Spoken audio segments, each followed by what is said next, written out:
Welcome to the Inspirational Leaders Series, a collection of short interviews with sharp, impactful leaders because the business world needs more people like them. And my name is Teresa Brazen. I am a leadership and executive coach for design leaders. I help design leaders and design teams maximize their impact and elevate the stature of design inside of their organizations. And today I am super excited to connect with Pierre Nelwan. From intern to global head of animation to managing director, Pierre has made his way through every rung of the ladder at Media Monks, a marketing and advertising company. And his teams have produced award-winning work for clients like Amazon and Google and Vice, including 200 Cannes Lion Awards. And he cares a lot about not only delivering excellent work, but also making sure that Media Monks is the best place to work. And so we are going to chat about that. Thanks for joining me, Pierre. Thanks for having me. Excited. So let's go. All right. All right. So we're going to talk about leadership because you've had quite a journey. And I think your story is really interesting because you've been at Media Monks for a really long time and you've sort of played lots of different parts. And you're in a leadership role today. And I think what I would like to start with, I'm always really interested in what drives people to want to be leaders and managers in organizations. So what are your drivers? What motivates you? It's funny that you say this because if you're talking about what makes you really like this, or what makes you gravitate more towards this, I had an old how do you call it in Dutch? It's a report that teachers write about you. This is in elementary school, and it actually one time, I think in my third grade or something, it said something like Pierre is a leader, but also in the bad stuff. I was doing I don't know, whatever I was doing. So, but then it was it was already a realization, and I'm like, ooh, I had people following me around the schoolyard, and we would play games and everything. So I think that unconsciously always stuck with me, and I've been a maker for most of my career. I've been a designer, an animator, and I went into leading teams. And there was one moment where I shifted from a maker into a manager, where I actually didn't like leading that much, because I didn't found I didn't found a purpose in leading yet. There was a moment during that transition. And I think the moment when I found that purpose of actually seeing, hey, with me doing certain things, I can let a group of people grow and elevate themselves. That gave me sort of purpose, and that gave me sort of that same feeling, and the feeling of gratitude that you get when you create stuff. Sometimes when you create, as a creator, as a maker, as a designer or whatever, if you create something, that's magical. That's a really nice feeling that you get. So for me, transitioning into a leadership position was not until that moment that I got that pure fulfillment of, wow, I'm responsible for, the growth of people, or making sure that they're being the best version of themselves.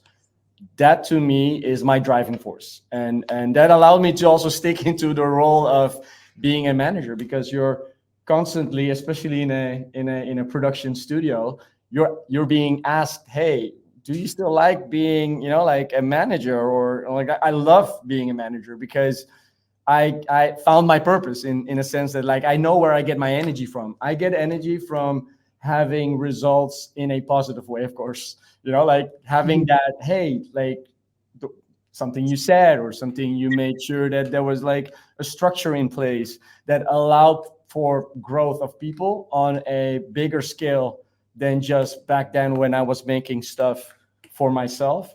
That is the little, that little thing that I was that made me go and do this role even more, being a leader. Yeah, I mean, it's super interesting. I love the it's your journey is sort of you really enjoyed the creative process. I love you said like the gratitude that you feel for like when you've made a thing. And I come from the arts too, so I know that feeling. And then when you moved into management, you had this, it sounded like you kind of floundered for a little bit because you didn't have something that created that same kind of feeling for you. Yes. And this is something. Yeah. Sorry. Yeah. And this is something that a lot of people, I see that in leadership, when people start to have responsibility over a group of people, especially in the beginning, that people are like, is, you know, like that. You need to grow into that, of course. And it took me a couple of years to really understand that I could find joy in doing so, because it's you're not running a sprint, you're running a marathon, you know, like it's a long-term investment in growth and everything. So it's finding that purpose, finding like what gets you excited. To me, that's exciting to like let people grow. Yeah, so it's growing people. There was something else that you said too, which was basically like your ability to scale your impact. You didn't say it with those words, but what I was hearing is like what you do by yourself was not as much as like what you could do with a group of people who you were cultivating. Yes, because in the end, like if you're a creator, if you're making something, then you're responsible, and it's pretty linear. Like you create something, you win an award, whatever, that's your space. The moment you are leading a group of people, and for me it started with a couple, then it went to 5, then it went to 10, and that number went up. The more impact you can create if your leadership is right, you know, like, and I think that's such an interesting thing to play around with, that you do have impact in a positive way, of course, also in a negative way if you don't play your cards right. But I think that's leadership, you know, making sure that you steer or create like and create an environment to let that bloom, to nourish talent, whatever, to make people get the best out of themselves, you know. And I know I told you this before, but your story is reminding me of my own experience long ago when I had my past life as an artist, when I made short films. And, you know, like I just had such an instructive experience of creating a film with a crew of people who were all much better in their craft than I was. Like I was not a lighting person, and I didn't like shoot, but I'm not a cinematographer in the true sense of the word, you know. And like working with that group of people, what we ended up with was so much better than what I could have created myself, you know. And I think of leadership similarly. Your story really resonates. The other thing that really resonates is just your emphasis on having a driving purpose. This is something I help leaders and teams with a lot, because there's so much research that shows that when you have a clear purpose, you are so motivated. You know, and driving back, and this is good that you highlight that. It's the moment that I moved from a maker into this manager position. Like I had to reinvent myself, because the joy I always get was really, again, linear. You created something, it's either award winning or whatever, and then that you get a pat on your back. That's the little endorphin that you create, and it's like an endless cycle. In this case, I was like, I really need to find what that is. Like, and I really needed to, because that moment was now becoming really indirect, because you're investing in people, and it's more the long run. And I think that long run becomes so interesting the moment you see like all the results that are coming and growing from decisions you made like a while back, you know, like, and I think that getting that into that state, I think it's important to experience that, of course, but that made me move into this space even more. Well, and So I'm curious then, I mean, you definitely strike me as somebody who's very intentional about leadership, which is why we're having this conversation, because those are the kinds of folks I'm interested to talk to. And I'm curious if there are any particular like tools or methods or like anything that you came across in your journey that helped you with becoming a more impactful leader or even falling in love with leadership even more. There are quite some resources online, and there are trainings that like physical in real life trainings that that I partake in. But like I found out eventually that I have a personality type that lends very well in a leadership position. And I also think that that's sometimes you cannot be taught a certain, like being a leader, it's like you need to have that itch of being comfortable in that position of leading. I don't think anyone can just lead, like that's to me, it's like, so that's why like I can understand tools to make you better, but the funny thing was, again, like reiterating where I come from and how I grew up with this idea, is that people had to remind me that I was a good leader. I wasn't aware that I was a good leader. And it sounds really weird if I say this now, but I had people come up to me and say like, how do you do that? Because people listen to you, but you have a fine line between being a friend, but also being strict and making sure that people, like take you seriously. And I never was aware of that until a lot of people just said it.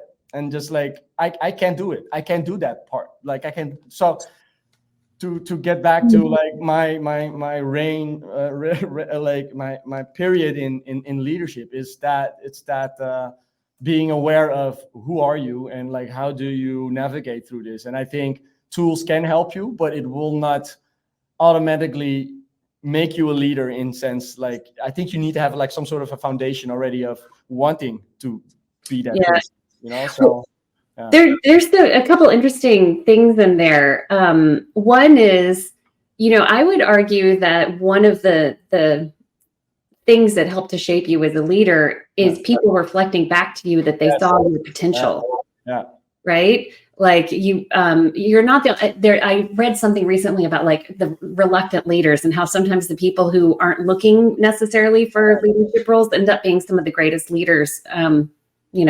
But yeah, so that's really interesting. I mean, that sort of for me brings up like the importance for all of us to be giving feedback like that to people when we see that they have that just natural potential, or even if they're already in a leadership role, giving them feedback that like what an excellent leader they are is so important.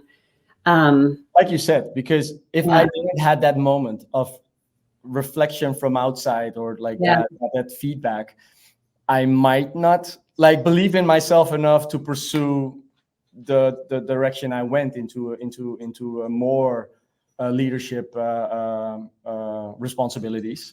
So 100%. I think that environment that you surround yourself with should also allow for leaders to stand up. Like if I now look back, I from my mentors and my like the people that put me into this position, I got a lot of freedom.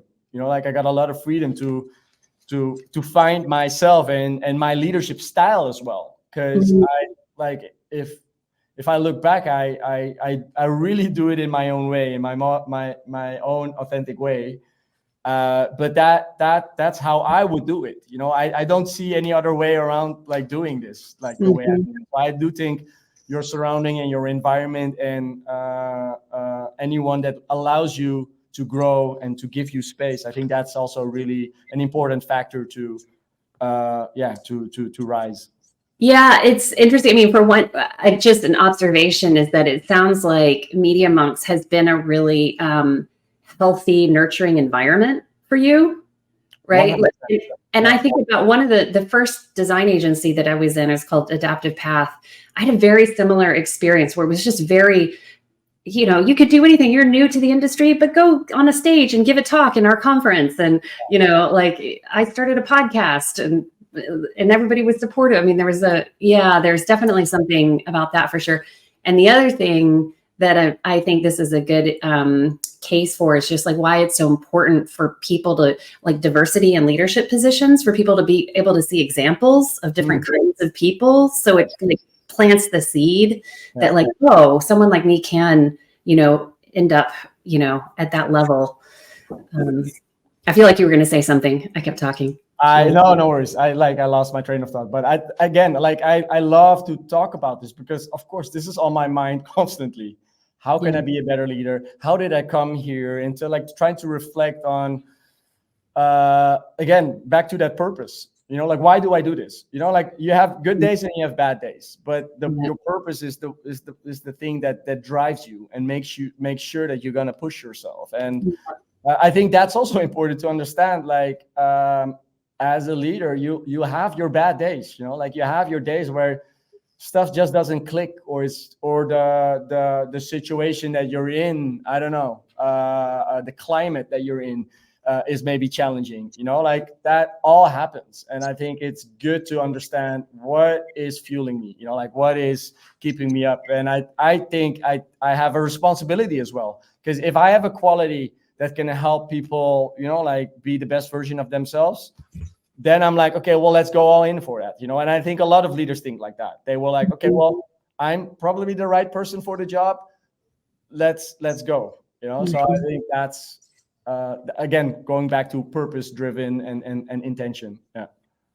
Well, I want to double click on something you started to sort of move near, which is there are good days and bad days, right? And one of the things I personally really believe in and work on with people in my own practice is energy management. Because you and I know being in a leadership position is very demanding and can be very stressful. And I know leaders who have chronic health problems because they got so run into the ground trying to, do leadership in a certain kind of environment in a certain kind of way and didn't serve them very well. So I'm really interested. You are clearly a very high energy person.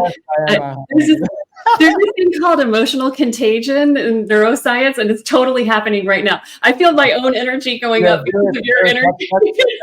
That's my purpose. I'm becoming serious. I'm supercharging. So it's funny that even remote this works. Yes. No. I know. You're amazing. So, but let's talk about energy management. So I'm assuming you don't just you're not literally the Energizer bunny and every single day you wake up at 200%. So how do you keep yourself energized amidst the demands and the stress of leadership? Yes, really good question, because I think this is often overlooked. They only see the work and they only see what you do, and then they disregard anything outside of that, because I think in the end it's a balance. If your home situation is foundationally not stable, it's going to be difficult to do whatever you're going to be doing outside. So I think that is a really important factor, and I'm glad that you're raising this. For me personally, I think this is, again, a personal question, as in what would I do? I get a lot of how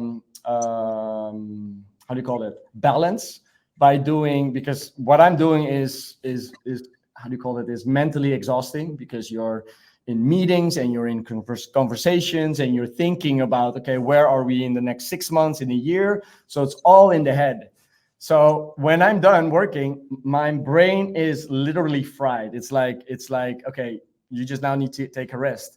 But I need to be physically exhausted as well. So for me to get that right balance is to physically exhaust myself in the gym. I do really pretty intense workouts, and I do a lot of kickboxing. So it's really difficult, high intensity. I like how you separated those, kickboxing isn't actually exercise. Yeah. It's two different things. Because I have strength training in the gym. Okay. And then I do kickboxing. So those two things I really get a lot of energy. And it's funny that somebody said to me, what you're doing is movement meditation, because I don't like to sit still, as you see. I don't like to sit still and be meditating. I need to move, and I need to do and physically exhaust myself. That's for me the perfect balance. And then I end up in the sauna. That's, to me, is if I like a long days of work, I know that tonight I'm gonna do my gym time and everything. Mhm. I'm so happy. I'm a happy person. So again, like a little bit of more of an extreme approach to it, but I do think that balance is important. And to me, it intensive workouts. The other person is walking and doing strolls outside or whatever. And I also find a lot of joy of spending time with my kids. Like that to me is also like, okay, it's not about work anymore. It's about how was your day. Like that also like gets me a little bit rooted or grounded back on earth. Mhm. Yeah. And do you feel like you're able to shut it off? Like when you're with your kids? Yes. Yeah. Well, sometimes I see myself thinking and like, oh, you need to remind yourself that you do need to shut it off. Like you have your I do maybe think it's a difference of working in a company than owning your own company. I think maybe that could be a difference, but I can just shut it off and then go home. So I think most of the time I'm doing a pretty good job of like really splitting that work time and like relaxing time. Yeah. Yeah. I mean, and I'm impressed that you can do the intense workout at the end of the day. I have to do it. I do it at the beginning because it boosts the energy big time. But I mean, everybody's different, so it's all good. What I appreciate though that you're highlighting is that you're a whole person and that you have to take care of the parts of yourself that are not just the work parts of yourself in order to show up at work with energy. And you gave a couple of really great examples of how you do that. And one is like physical, taking care of your body and and then like connection with your kids. And I sometimes it's just making me think about when I in my coaching practice, sometimes I have people at the very beginning do this kind of holistic assessment of their life, like all the different areas of their life, their like friendships, family time, exercise, personal growth, their physical environment, a bunch of other stuff, because I think it's very easy for people to fall into the trap of like over fixating on the work part and not realizing that if the other parts of themselves atrophy, they're actually not going to be effective leaders. Can I jump in on that a little bit more? Yeah, please. Because my best friends, I even have that with my best friends every now and then. And sometimes I cannot shut up about the work that I'm doing. And then I get checked and they say, stop it. I don't want to hear about that. Like you're Pierre, you're not the MD in this conversation. Leave it at the door. And my mom is the same person. My mom is the same person. When I go home, she's like, yeah, you're Pierre here.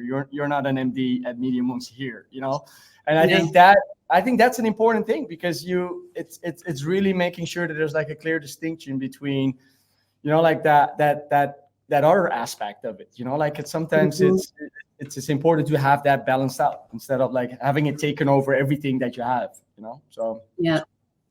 Cool. I love it. I love that people around you are keeping you in check. That's good. Okay, so let's talk about another piece that's really important in leadership, which is influence. Yes. So I'm curious, just anything that you've learned or like experiences that you've had that have, I don't know, you've either like stumbled in the influence part of leadership or you've like learned something. And what could you offer us? It's a weird concept because like if you're talking about influence, it's just a fascinating concept because automatically the moment you are responsible for 1, 2, 3 people, your influence increases, but you don't even sometimes are aware of that, like it's automatically if people need to report into you and they know that you're responsible for them on a growth perspective or a career perspective, you automatically have more influence because then your role changes. And yeah, it's automatically, well, if you don't want it, that doesn't it's not at the matter. No, it's It really doesn't matter. it's automatically. Yeah, it doesn't matter. It's automatically. So I do think you need to be aware of that as a leader, that you have influence. And that can, again, that can go both ways. It can impact negatively, but I think you always should, of course, try to put it in a positive way, because you're in the end are responsible for growth. You're influencing people's lives and especially at work, of course. And you need to take that seriously. Like, you have influence, and it's also understanding how to deal with that as well, because I think you need to have people skills and people knowledge on how to get into how do you call it, how to connect on various levels, because every person has a different way of connecting. I think that is very interesting, and I think that's influence. Influence is making sure that people are connected and they do something with that. Like having that connection. Well, okay, so you're saying that, as if you move into management, Yes. as your career grows, influence kind of comes with the territory. So you got to get comfortable with that in one way or the other. Yes. And the way that you think about influence is really about like connection, and like you also talked a little bit about like learning about people are different and what is like unique to them. So you're keeping that in mind when you interact with them. I'm curious about what do you think you need to be careful about with influence? Well, I think because influence basically means that you can connect with people, and they're gonna be, like your behavior would influence their behavior. And that can be emotional contagion. Yeah. No, I think that. Yeah. And it's so interesting, because like the moment I'm talking, like there's a million thoughts going in my head. I'm like, yeah, that's definitely something that we need to be aware of. So I don't know what I was going to say anymore, but I think that's why I think it's really it's a fascinating concept, that it can go both ways. Like, if you have a bad influence, and sometimes you maybe don't even know that you have a bad influence, and it starts already in school. Like if you do stuff. Oh yeah, that's right. Because they it even happens, like the devil Pierre and the angel leader. Yes. So, no, and again, I think that's where, as a leader, I think you need to be aware of that you can influence people, and I think use it to your benefit. Like, hey, if you know that you have influence, let's put it to good use. Well, and it's interesting because I've definitely heard and I've experienced that, from other leaders, like, you have to be really careful about what you say. Yeah, 100%. Yeah. Because people take what you say very seriously, even if you don't necessarily mean it so seriously. That would be one thing. And just being really conscious of that. I think another thing I've heard from leaders is like learning, as one person actually, that Sarah Nelson, who I interviewed for this series, talked about. She got some feedback about, I can't remember exactly what it was, but I think she was being like kind of like a force, and the phrase she used is she had to learn how to like sit on her hands a little bit. Nice. Right. And sort of step back to make more space for other people. Like, I know one thing I used to do in my last leadership role was I tried to speak last because I actually really wanted to hear what everybody else had to say. Yeah. And I was afraid that if I started it, I was going to shape what happened in the conversation. And I wanted to gather their perspectives and their, whatever information they had to offer without coloring it. Wow. So I don't know. Those are a couple of things that come up for me. And it's funny that you say about that, because like I did like that personality test where I was an ENFJ, so like an extroverted, intuition, judgmental person that is really aspirational, really inspiring, and sort of like you said, an energy boost. But my pitfall is that the moment I cannot reach you, it works the opposite, the other way around. So I need to be mindful that I can have really high like a vision or like some sort of a, hey, this is where we all need to be. But if you're not buying in, then it works the total opposite. So I need to be mindful of how to move around my personality and how I run things. So it's funny that you were talking about like having leaders think about, okay, what can I do better, or where do I need to be mindful in my style of leadership? Yeah. Okay. Yeah. Yeah. Interesting. So you have a big personality for which, wielded positively is. I'm accepting it. I'm accepting it. A lot of people already say it. I'm like, okay, well, I'm going to own it. It's fine. I'm going to own it. Yeah. Okay. So I have one more question, which is, what is a challenge that you have experienced that has turned you into a better leader? I think I get a lot of challenges, and I think a lot of it is also imposter syndrome, because it's always thinking, am I doing well enough? Like, am I doing whatever I'm doing for the best? And I think also being more, I think owning the role and understanding that, hey, you got it this far, or you got to this position for all the decisions that you made before. And I think understanding that and embracing that allows you to, like, be more confident and moving forward, and I also think it's a healthy way of moving forward, because being afraid and being sort of like that keeps you on edge, and it doesn't make you feel like, I'm really comfortable what I'm doing. And I feel like that space is a little bit my autopilot. So I know it is sometimes challenging, but I also know it's part of this process. It's like that growth mindset of just like moving forward, and you're going to deal with challenges along the way. It's how you navigate through that and seeing the bigger picture. The thing is, seeing the bigger picture is not only it's not the automatic reaction that you will have at certain events or situations, but I think that to me, in this role that I have, like, I think it develops even more. It's on a bigger scale. The problems that you're facing are bigger.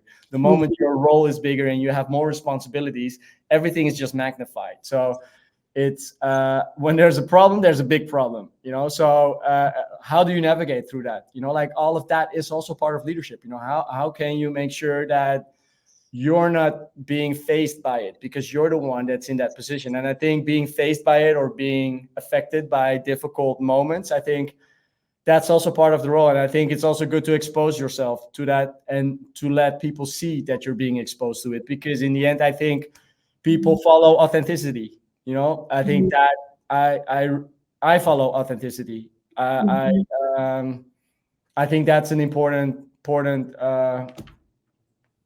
property, or an attribute of leadership, that it should be honest and it should be real.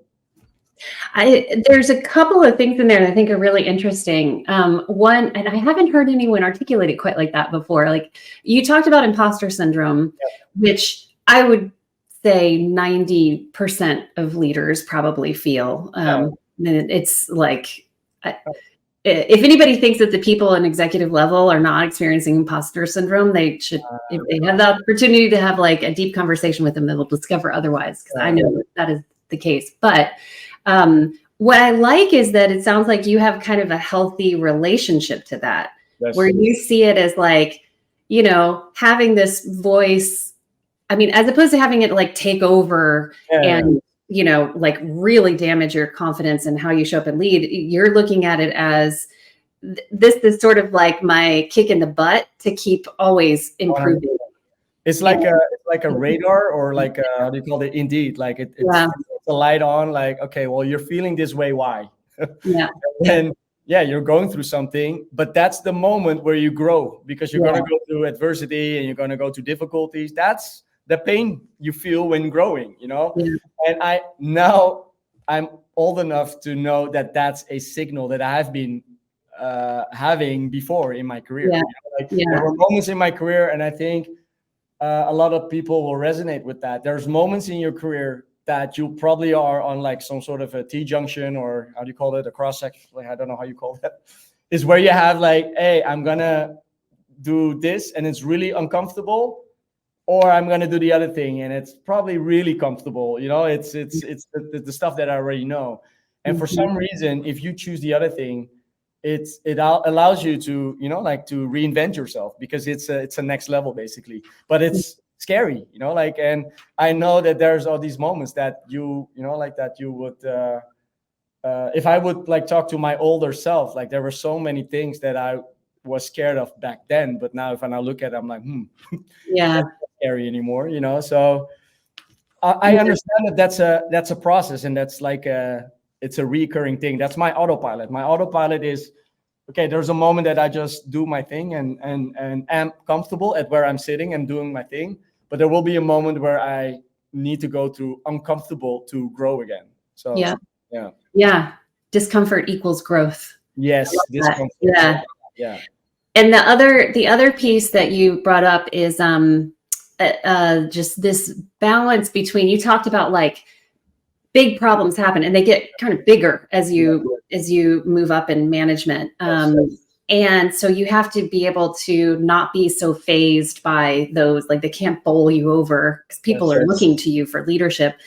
But you also sort of talked about being conscious of balancing that with some transparency Yes. about like your humanity, Yes. like that it's a difficult experience for you too, because that sort of authenticity actually helps people connect with you more through whatever that challenge is. So there's Yes. a little of like both. Yes. I can jump into that. It's the moment where I got most challenged in my role, where I would like, how can you solve this? Is when I put myself in the most fragile position and really be like showed the human side aspect of it, not the Mhm. corporate, not the, you know, like, who are you as a human being, and how does this affect you, and what's your answer to this?